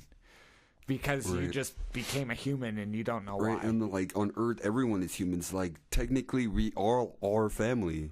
All family. Yep. Because we're everyone all Homo is sapiens. Like the seventh cousin twice removed. Yeah, we all came from maybe Adam and Eve. If that story is true. Regardless, whatever everyone thinks about that. Regardless, everyone has to come from one single point at least at one point. Yeah. Regardless of if that story is true or if it's just a metaphor for the truth. Mm-hmm. Regardless, that had to have happened. And I'm not, everyone that's listening, I want to make a point here. I'm not against Christians. I grew up as a Christian, but I have my own beliefs as well. But what I'm about to say, don't think that I'm against Christians at all or against God or the Bible, but I do believe that some things in the Bible are not true. I know you believe that too, because I believe the whole through Bible the ages, is not true. See, I'm the man opposite. and man has rewritten it over and over again. I'm against religion myself. Like I don't believe in religion. I don't believe in that whole, like the whole book to me is just a metaphor. I'm like, I believe in a higher power, but I don't believe that higher power is a good being. I believe he is both God and Satan. What the Christians to believe is God is and Satan, I'm like, both of those, if you put them together, that's my God. It's like, I believe the devil is just as important as God, and I believe God is just as important as the devil. A reflection of us. They say, I'm going to say this now, they say that God created us in his image, so why are some human beings fucked up? Why was Hitler created where he killed millions? Because he was God and the devil at the same time. There's also Scientology, which basically says that they had sex with the world and created humans. It was basically aliens fucked the world, and that's where humans come from, is a hybrid of the Earth and aliens. That's a really crazy concept that we could go into on a whole different podcast. I love how we said this was going to be a music podcast, and it's like not even music. That's because me and you were talking, bro. We were like, okay, we're going to have this subject, and then we get deep on it. We just don't even notice it. We just slip into it. For real. I think we did a good amount for now. We fucking crushed it. We went off on a tangent. We talked everything from ICP to Twisted to everything that's going on in the world. We pretty much crushed it. So I just want to bid adieu our audience, and I just want to say I love you guys. Fuck yeah. Hell yeah, I love you guys too. That's right. Puzzled up in Everyone this bitch. that's listening, thank you for getting this far. Thank you for listening to our opinions, even if you agree with it or not. That's up to you. But if you are listening to it, boom, motherfucker, we got your back. Boom. I love you all. Always. Boom. Always, motherfuckers. Well, it's Till the time to next sign time. off. Until next time, Goblin and Duck bring it to you. Motherfucking boom. The Boom. Dark Carnival. Welcome to the Dark Carnival. Planet J. Shaking too dope. The Insane Clown Posse. We'll live forever. Join us.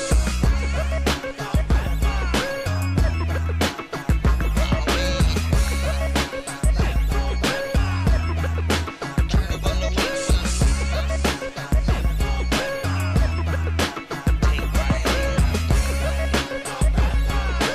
Take my hand. Take my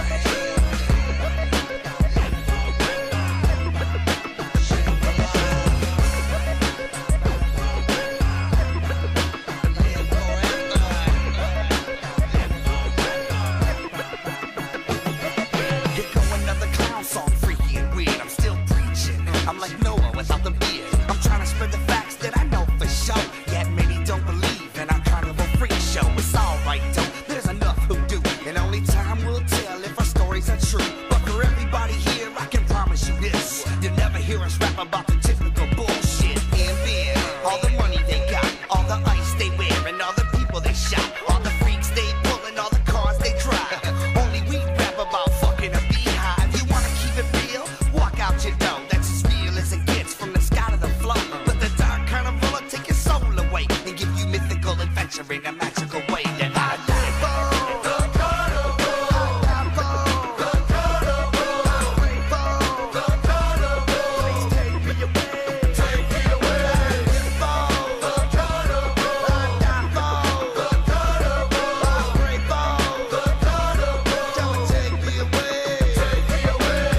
House freak shows and murder go round.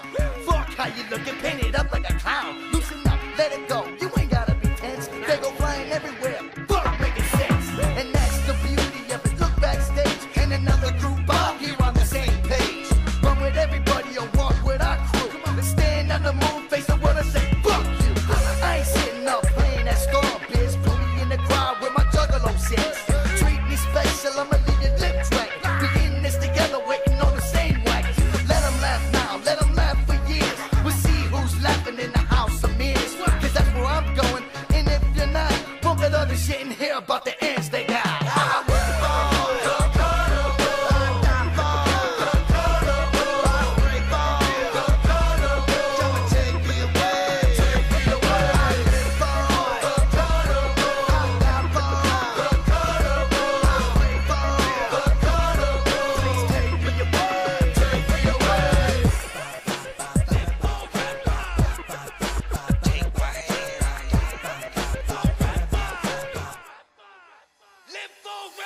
Come take a journey through heaven and hell. See what we have to come and share the story I tell. I walk hand in hand with the devil and God. Let him pull you in half. Purgatory is I. Fuck newspapers, fuck magazines, fuck A&Rs, any ball hugging jeans.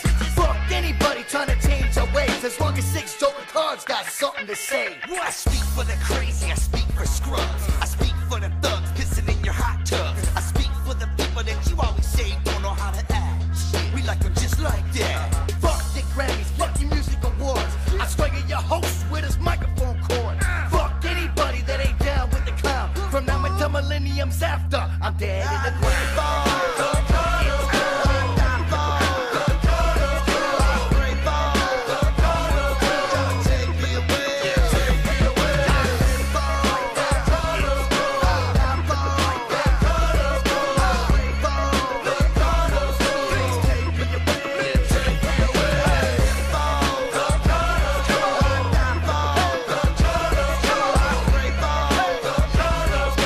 Take me away.